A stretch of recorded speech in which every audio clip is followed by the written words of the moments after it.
জননেতা এবং প্রাক্তন মন্ত্রী বর্তমান বিধায়ক 7 বার জয়ী হয়েছেন। একবার মাত্র অল্প সামান্য ভোটের ব্যবধানে নিয়ে গেছেন। একটা এলাকার মানুষের পাশে দাঁড়ালে যে দাঁড়ায় তার যে কি জনপ্রিয়তা এটা বোঝা যায়। প্রথমেই আমি ওনার মৃত্যুতে শোক ব্যক্ত করছি, শ্রদ্ধা জ্ঞাপন করছি এবং পরিবার পরিজনের প্রতি সমবেদনা জানাচ্ছি। আমি বহু বছর ধরে, উনি আমার আগেও ইলেক্টেড, আমি 92-তে ইলেক্টেড, উনি 88-এ ইলেক্টেড। 8 বার দাঁড়িয়েছে, 7 বার জিতেছে। একজন জনপ্রতিনিধি কি এবং কেমন হওয়া উচিত সেটা সুরজিৎ দত্তকে দেখলে বোঝা যায়। উনি ওই এলাকার মানুষের কাছে সুরজিৎ দত্ত থেকে হয়ে গেছেন সুনু দত্ত। এক ডাকে ওনাকে সবাই চিনত, জানত এবং জন্ম থেকে মৃত্যু পর্যন্ত সকলের পাশে দাঁড়াত।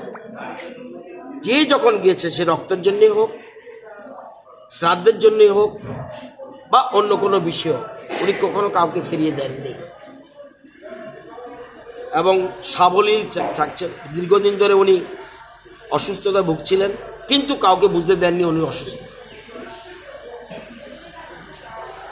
ওনার সাথে রামনগরের মানুষের সম্পর্ক একদম শেকড় গজা অবস্থায় রয়েছে, শেকড় রয়েছে অনেক ভিতরে। এই জন্য উনি এতবার জিততে পেরেছেন। একজন মানুষ,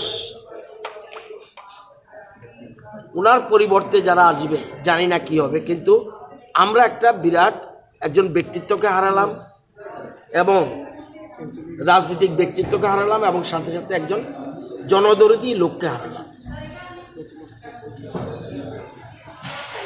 আমি আবারও বলবো, ওনার মতো বিধায়ক বিরল পাবেন আপনি।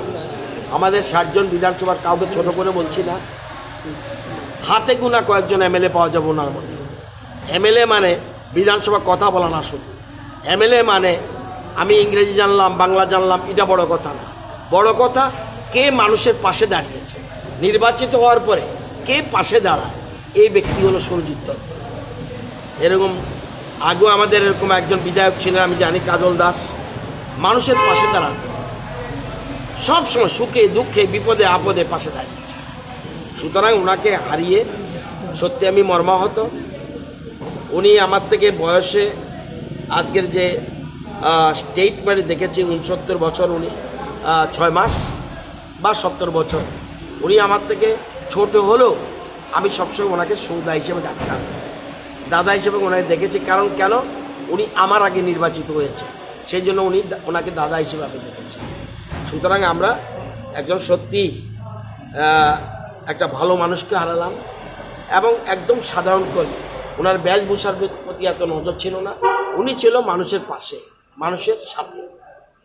এটুকুই বলবো, আজকে এতটুকুই এই দিন বলা। আমরা বিধানসভা একটা ভালো মানুষকে হারালাম।